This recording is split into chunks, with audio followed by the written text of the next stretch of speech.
Hey everybody, welcome to another video review. This is, of course, the Star Wars Episode 2 Attack of the Clones Yoda lightsaber.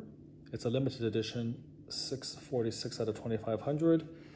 There was no signature edition of this ever made, unfortunately.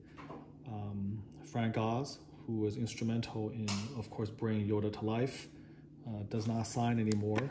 He didn't back then, and he even more steadfastly refuses to sign now. I got this for a pretty decent price, but it did, of course, come with some imperfections. I cleaned up the acrylic case as best as I could. I think you'll agree it looks pretty nice. You can see my reflection. The mirror base, not bad as well. The thing here is once we take the acrylic case off, the actual lightsaber itself is in quite fantastic condition. But one of the things that's a problem with the Attack of the Clones Yoda, and it's pretty infamous for this, is the degeneration of the rubber grips. Now, pretty interestingly, I'm going to actually take it off of the stand. You can see that all of the rubber grips from Master Replicas suffer from this problem over time. This is notorious in the T-tracks of the Vader and Luke's, for instance.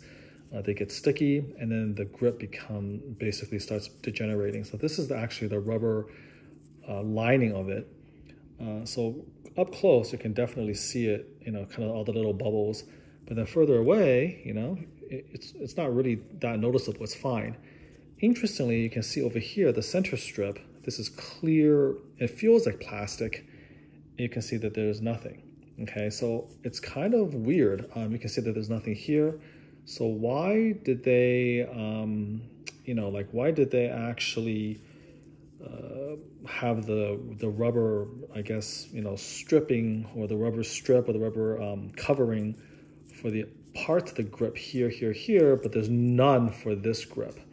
And obviously there's none here. I think it actually looks quite good as a flat matte black.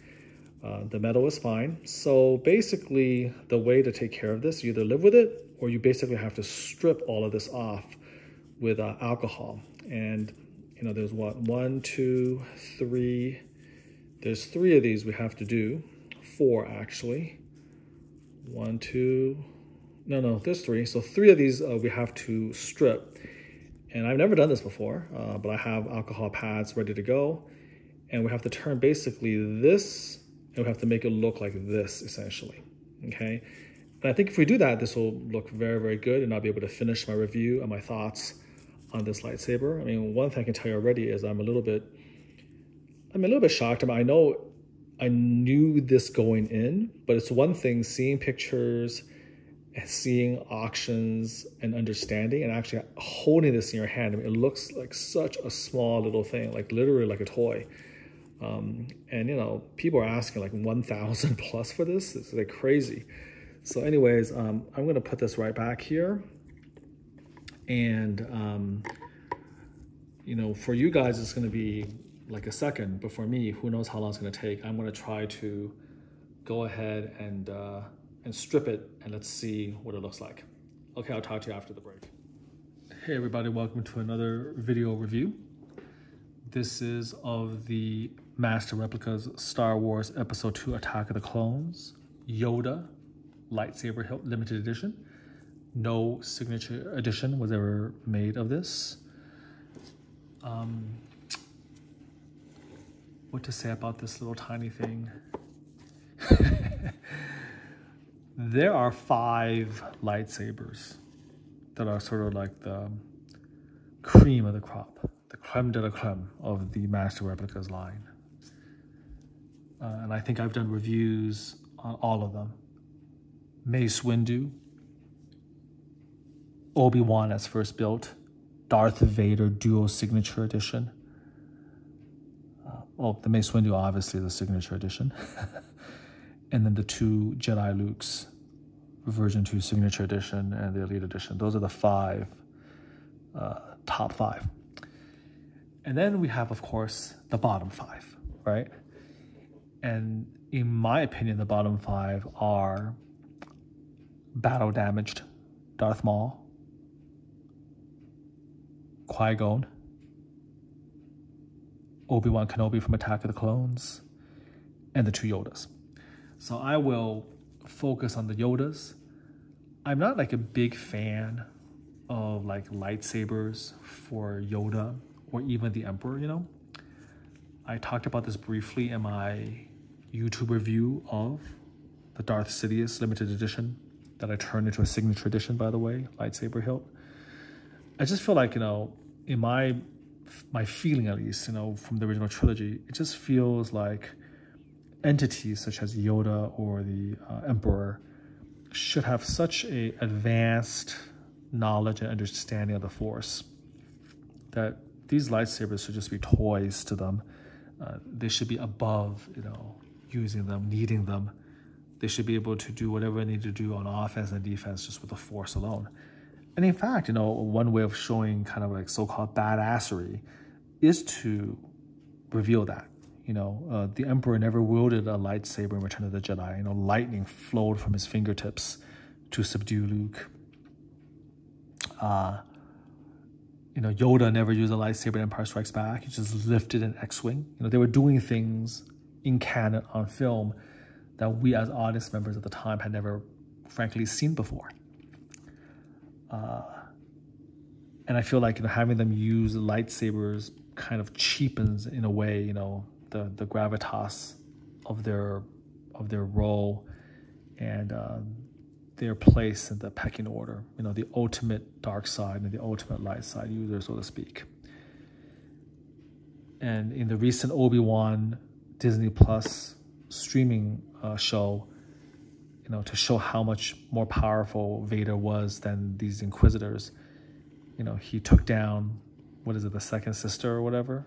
He took her down dueling. She was dueling with a full lightsaber, and he took her down without even igniting his, using just the Force. So not a big fan, again, of just the concept of lightsabers for Yoda and Sidious. But at least for Sidious, you know, there's just like this undeniable bling quality to it. Chrome-plated, gold-plated, brass, clear coat painting.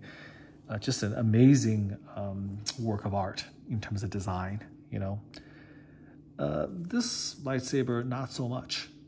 You know, it just looks like a lightsaber made for a child, which makes sense because Yoda's like the size of a child, right? Like, I think my 8-year-old daughter, my 8.5-year-old daughter is like bigger than Yoda.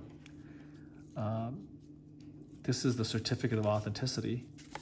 Just to give you an idea, it's like basically the certificate of authenticity is as big as the entire acrylic case and the mirror base, which is a little bit ridiculous. So it's a very small piece.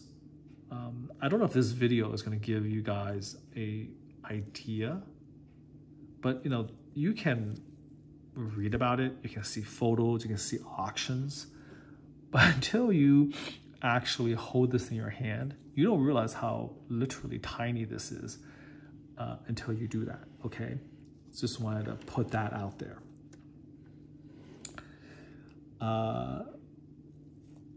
The story behind this is I actually, believe it or not, actually got this off eBay, fair and square.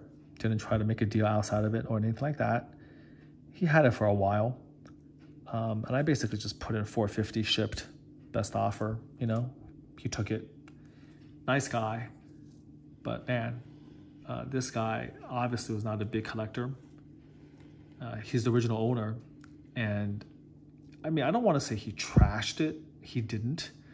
But he definitely didn't take like as good or meticulous care of it as, you know, some others who are really into this stuff. But that's why I got a good deal. This has been sold for way more than that. I think my source in the United Kingdom, he sold his for like what, $800-900 UK. I mean, you know, there's some people who really want this, and so, you know, I mean, there you go. I paid basically half of going rate, and the reason for that is because we'll get to it when we get to the grips. But I didn't understand, because there's usually like a divide in Master Replicas products where in the beginning these cases and mirror bases were in like these just very, very generic brown, like rectangular boxes. And then later on, they actually created, you know, like custom styrofoam protective casing for the base and the case. I didn't know what this Attack of the Clones Yoda, what era, you know, it belonged in. But I guess it belonged to the era where, you know, again, there was not like an actual color box, custom styrofoam, you know, packaging. So the guy didn't have the original, you know, shipping. He did the original brown box. He was very clear about that. So, you know, he takes the offer. I basically offer him like, I think $100 lower than he wanted, which was already pretty low. So he wanted to save on shipping. And so the story that he gave me later on when I, you know, asked him about it is I definitely wanted this shipped UPS. He lives in Portland, Oregon, which is very close. So even UPS ground, this got to me like literally like in less than, I think, what is it, 3-4 days, maybe 4 days. So he wanted to save on shipping.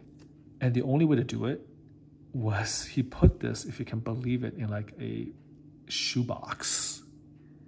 So the hilt was in its own little, again, you know, case with the foam lining, just like the old Empire Strikes Back, Luke's and Vader's and whatnot, the Obi-Wans.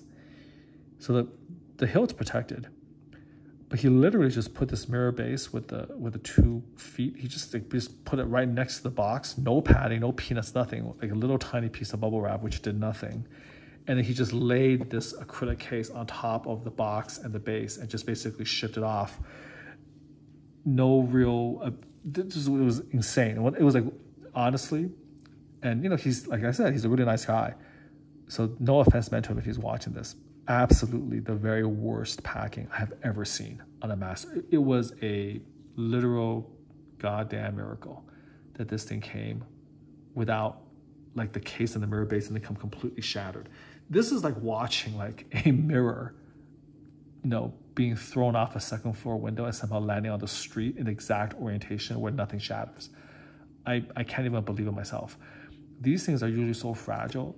Even if they sometimes come in packaging like Fort Knox, you can have little tiny cracks on the corners here.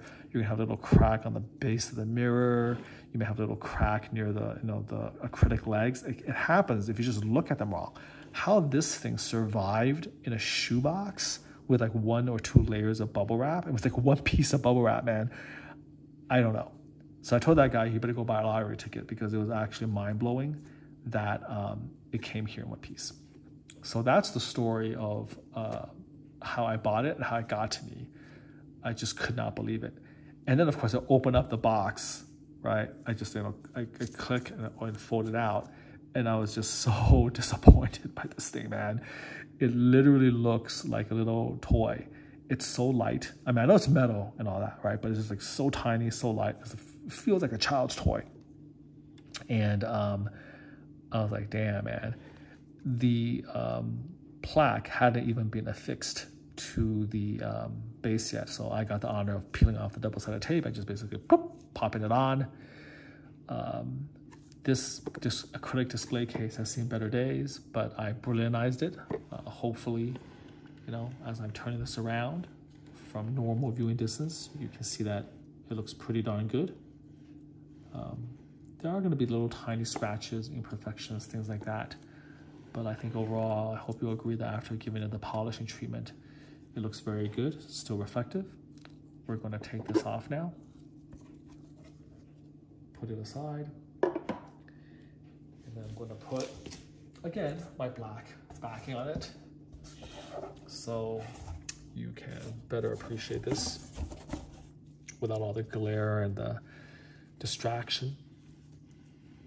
Again, look at how tiny this bad boy is. There's the mirror base, the feet. I guess this is a nice opportunity to talk about signature editions. We've gone through this before with some of the Revenge of the Sith pieces, like Ewan McGregor. Like how Ewan McGregor, man, you are signing your ass off. You've been to all the celebrations. You're at cons. You are so good, you know, and warm now toward the fandom of Star Wars. I mean, where the F was all of that back when you were making the original prequel trilogy and where Master Replicas was making history? you didn't do one damn signature edition piece, man, of the 3, not one. And so again, you know, there were actors out there who just didn't want to do it. Ian McDiarmid, same thing, you know, didn't want to do it. Natalie Portman, I mean, they're just, Liam Neeson to this day doesn't want to do it. So, you know, there are actors who are just above it all. They don't want to mess with that crap. No matter how much money you offer them, they're above that. They're kind of, you know, they're just not into that signature stuff. Can't blame them. And then there are actors like Mark Hamill or Frank Oz who used to do it, but then was just really turned off by these aggressive, you know, autograph hunters. And so a dream would be for Frank Oz to do a signature plaque.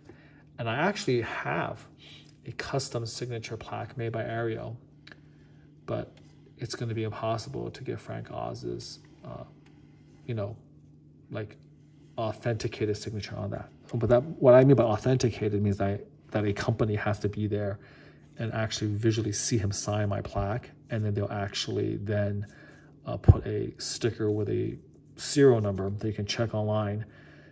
That's never going to happen with Frank Oz, with either of these Yoda lightsabers. I have some insane ideas of trying to get that done, but it's so difficult. I'll have to save it for a future video if it ever comes to fruition. So that's why there's no signature edition of Yoda. Okay, either episode 2 or 3. Limited edition is all we get, just like limited edition is all we get of all the Ewan McGregor, Obi-Wan Kenobi lightsabers. Liam Neeson, same thing, won't sign. That's all we're going to get. So that's sort of the story behind signature edition, and I hope one day to be able to somehow get Frank Oz's signature on a plaque authenticated, but it's going to take quite a bit of doing. Not easy. It'll take something special. So there you go.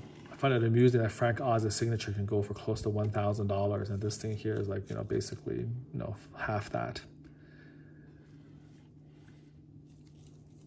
I'm going to gently lift it up. I can't do this with any other lightsaber, but this is so small. So let's just take a look here at the plaque. You can see clearly Star Wars Episode 2 Attack of the Clones, Yoda lightsaber, limited edition, number 646 out of 2,500. Okay, so this is from the earlier batch. You can again tell because why? Even with a smaller base, you know, you can still see that it's actually an instep here, not the bevel where you go outside it, but the acrylic display case goes inside, okay, the edges. And they give you the worldwide limitation, 2,500. As you'll recall, there was a middle section of Master Replicas production where they didn't do that, and they had to create a separate plaque just for the worldwide edition number, which is, you know, a bit ridiculous, but there you have it. I thought that this was one of the later versions, like the later batches of collectibles released. In fact, no, this is one of the earlier ones again as well. So before getting too deep into that, let's take out the certificate of authenticity, all that paperwork. So again, you can clearly see this is old school Master Replicas, beige envelope, open and close, just like Darth Vader, Luke Skywalker, etc. This is limited edition warranty paperwork.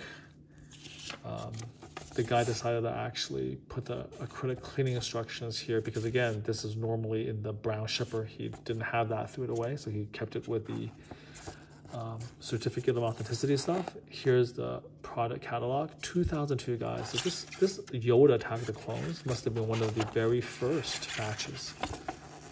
So here we go. Obi-Wan Kenobi, collector's edition lightsaber. This is from Attack of the Clones, I believe. And interesting, you can actually see the price, $300. I actually give you a clip, and release date April 23rd, 2002. So what do you think about that?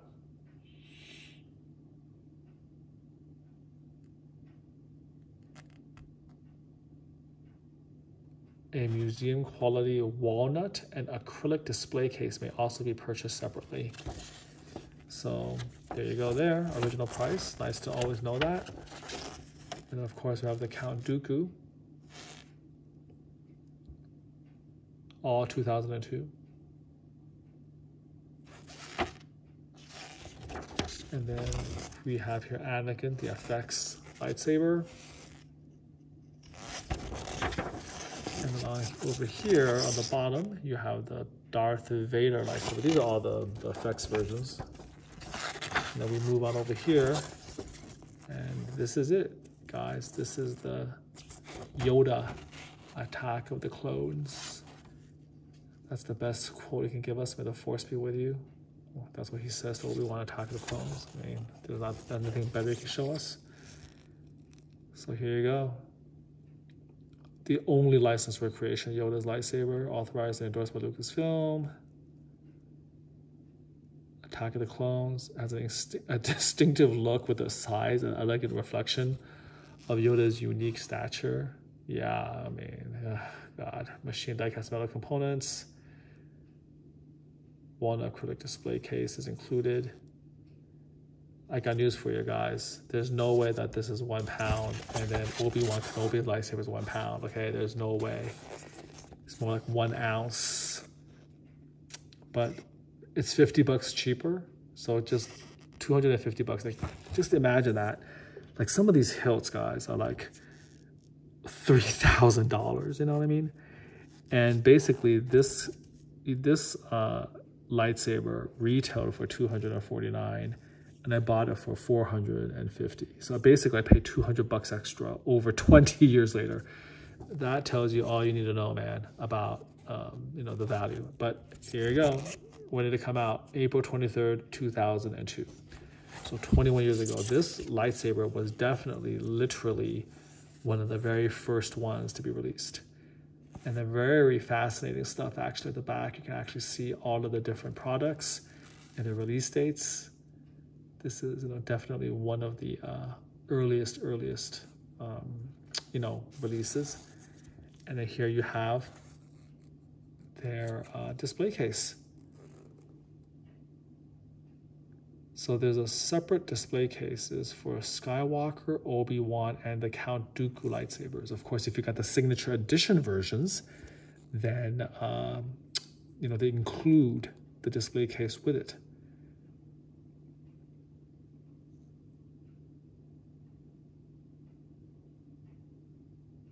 And you can see how it says here, a full clear acrylic cover drops securely into the base to prevent dust or unwanted handling of your Master Replicas model. So again, that's the old style, which again, I hate that. Just super small, super tight space.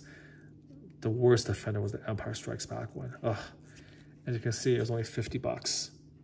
Not a whole lot of money. So again, I would say, you know, if I have Obi-Wan Kenobi and it comes with the original display case, which is going to be this crappy thing that you buy separately, then yeah, man, that doesn't add very much extra money to it.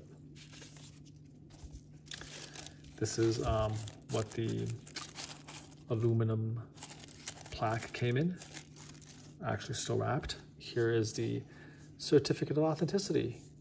Now this is original 2002, so you can definitely see the nice gold on the black. The cardboard though here is not quite as nice in my opinion as the, you know, not quite as nice as some of the later ones. It's more matte, like flat effect. This is more glossy. So check this out. This thing's not even like a full page. You know, so this little area here is where the plaque was placed, okay? This was very similar to the Obi-Wan from episode 2. They just made a lot better decisions later on. So here you have the seal, signatures, official prop replica, very generic. Damn, you know, I thought that the later ones were the ones that cheaped out, but how do you explain this? This is 2002. Did they just do Yoda dirty, man? Like, look at that. Even this thing's like smaller. It just seems more crude. But, you know, Obi-Wan Attack of the Clones was the same way, you know? They just kind of shoved the plastic, shoved the aluminum plaque here. I don't even know, honestly, if like Obi-Wan Kenobi's came with a display stand. You know, I think it did, but I'm not sure. Here you go, Star Wars. Yoda lightsaber. May the Force be with you. It's like the only thing they have from him to talk about. All right, here we go. Steve Dimzo. He's still active. VP of Product Development. And that guy's a genius, man. SD Studios. He did some pretty amazing, badass stuff on RPF forums.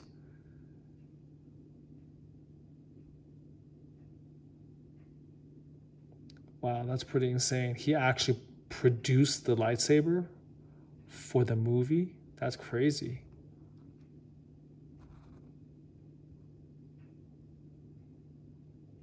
Wow. So basically they had to just go from the CGI. There was never an actual prop on set because Yoda was completely CGI'd. So look at all that information here from Steve Dimzel himself. I didn't know that. An old flash gun emitter was a wheel from a 1/16 scale sports car model, and the control box was an oil pan from a sports car kit. Cool, cool, cool. I can see that now. Yeah. The grips, machine metal master patterns were first produced. Resin castings, the molds. Silver controls was a PEM nut.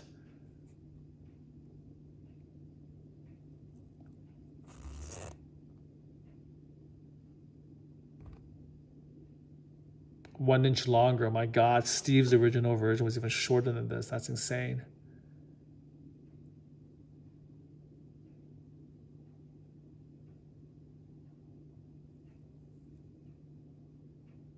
So different CGI version than the prop that we hold in our hand. But they didn't really make clear,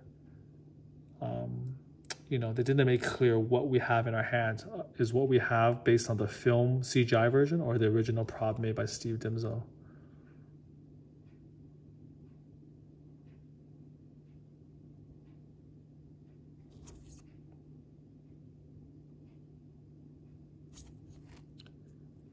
Yeah, I get the feeling we might have gotten the CGI version. I think the detailing also limited the film props. Emitter shroud was enlarged. 2 LEDs and a second smaller control box that were added to complete the design. No, I don't know about that actually. I don't know about that. Maybe we do have the original because I don't see any LEDs on this thing. We'll see. We'll see when we actually start looking at the prop in detail. So yeah, I really kind of like the idea, or I like the fact that, we got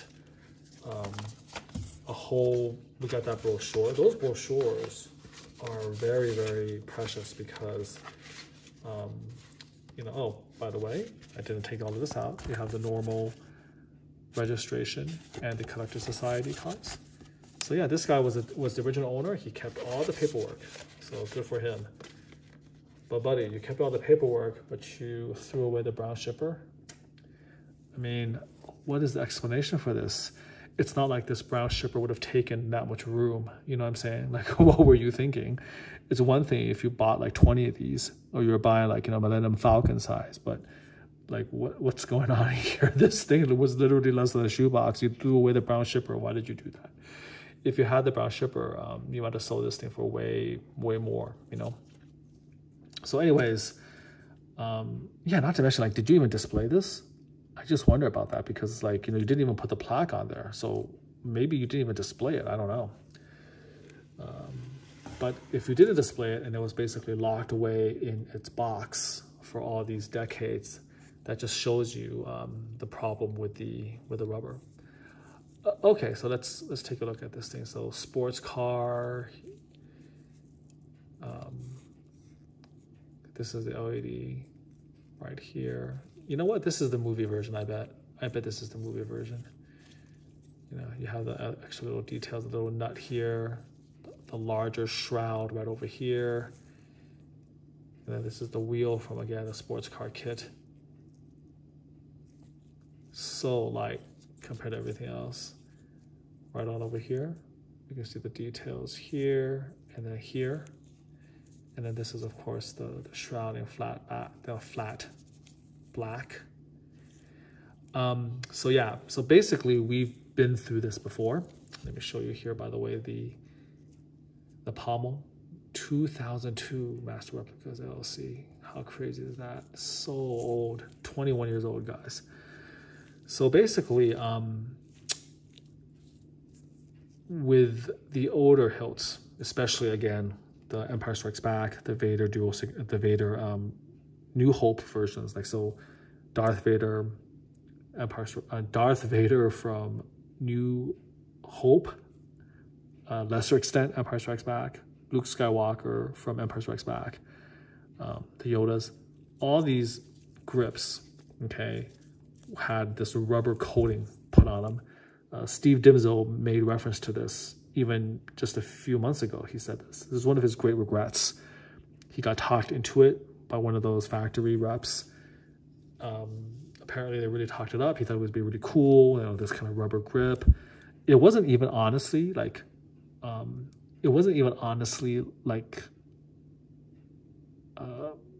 accurate, okay, to the prop replicas, because again, for this one, number one, they had just CGI, but you know, even for like say Luke, Empire Strikes Back, or Vader, they never had rubber coating. So why the heck did we do that? You know, if we're trying to go for accuracy for the accuracy, right, for the prop. But you know, he let them talk him into it, and it wasn't good. And that rubber coating inevitably would degenerate. It would get sticky, and it would just slough off. If you live in a desert like I do, this process can be extended for a very long time, maybe indefinitely. If you live in Louisiana, okay, or Florida or whatever, then you're screwed, because the humidity and the temperature alone will just, you know, immediately hasten the degeneration. And so sticky grip for the T-tracks, very, very common. Some will argue inevitable for the Luke and Vader, you know, New Hope and Empire Strikes Back hilts. For Yoda, though, okay, Attack of the Clones, they must have just had a really bad batch. I don't know whether the factory they made it in was in the middle of a swamp, or whether the particular batch of rubber that they were mixing to apply was just really bad.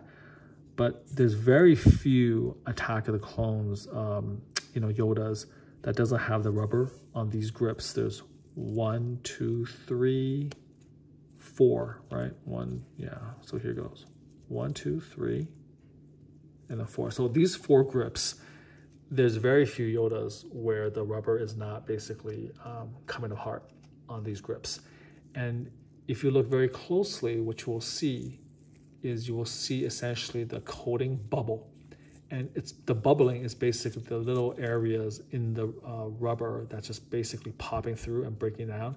And so from far away, it looks like mold. Like, you know, when you take a picture of it, it literally looks like mold, both on the, like again, the bigger sabers and this one specifically. Now here, of course, the grip is very wide, right? So it's really easy to see. I mean, the T-track is a little bit harder sometimes because it's narrower, you know, on the hilt.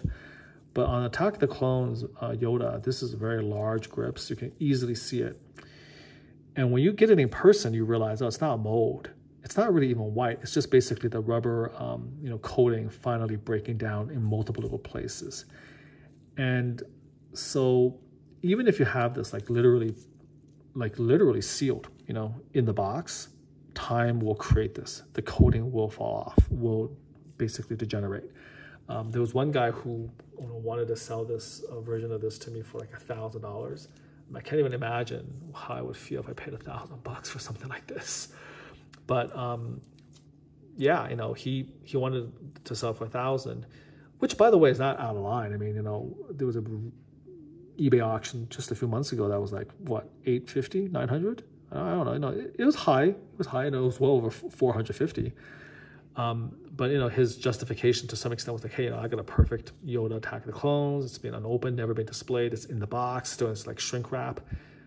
He opened it up, and while there wasn't the white dots all over, you could absolutely begin to see the edges of it starting to happen, and you knew this was going to happen. You know, so I got it in, and I actually am going to stitch the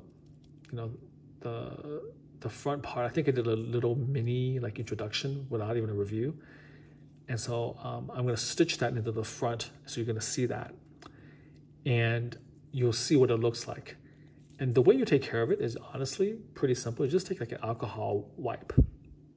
You know, I have access to like the hospital alcohol wipes.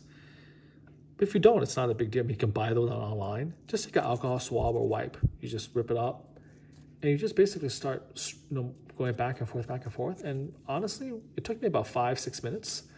It wasn't very hard. Just stripped all that degenerated, broken rubber right off. And what you have is this nice plastic, you know, matte finish. Here's the really odd thing.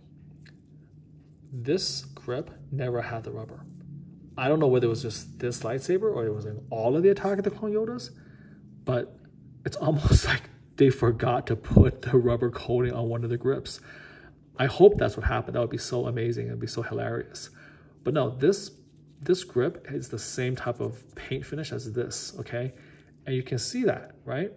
But if you look here, you can see that this is just a little bit glossier because again, this is what happened after you strip off basically the rotten rubber. So you can see that there's a little bit more, you know, it's not quite as smooth. The paint job isn't quite the same. It's just a little bit glossier here and here, right? Just look at the grips here. I'm going like literally an inch away. You can see a lot more of the area here. And then right here, you can see how it's just nice and flat back, like matte. So I don't know whether it was just my Yoda or, you know, this guy's Yoda or all Attack of the Clones Yodas. They decided not to put the grip on here. But as you can see from even a normal viewing distance, this is LED crystal, all of this stuff, LED crystal. There's the little, you know, a little crystal here. There's the little tiny little screw or button or bump, whatever you want to call it. Looks nice. And then the emitter and the shroud. But just from this viewing distance, it looks essentially identical. It looks great. You know, you're not bothered by the rubber literally, you know, rotting away. Looks like some fungus. So yeah, there you go. Attack of the Clones, Episode 2, Yoda lightsaber. I think that's about all I have to say about this piece. Got it for a great deal. It came in a shoebox, but luckily nothing was broken. And I did strip the rubber coating right off. You can see that it looks really, really nice, no problems. And again, the top grip never had the coating. I would love to actually hear from some of you guys who own this and just let me know if that's the case with yours. Let's put this case back on. The case, by the way, also had a lot of little scratches and kind of dirt and grime that I basically had to polish off to make it look good. Let's put this back down. So there you go. Yoda 646. That's actually pretty cool that here they actually write it here, so you actually know what this is on the up and up. Yeah, there are 25 hilts in the main MR line, in my opinion. I feel like Attack of the Clones Obi-Wan is a separate saber from Phantom Menace because the Phantom Menace Obi-Wan's a lead edition and Episode 2 Obi-Wan Kenobi is not. And there are minor design differences, even canon, you know, like they were saying that, oh, you know, he lost obviously the first one fighting with Darth Maul. And so he had to build another one and he made very small differences. So even, you know, canon, the two sabers are separate. So I would say, okay, those two count as separate pieces if you want to get all of them. Of course, the Elite Edition, New Hope, Signature Edition, and Elite Edition, you have to be separate. Even though they look identical, one is made out of aluminum and the other one is made out of stainless steel. So there are differences there.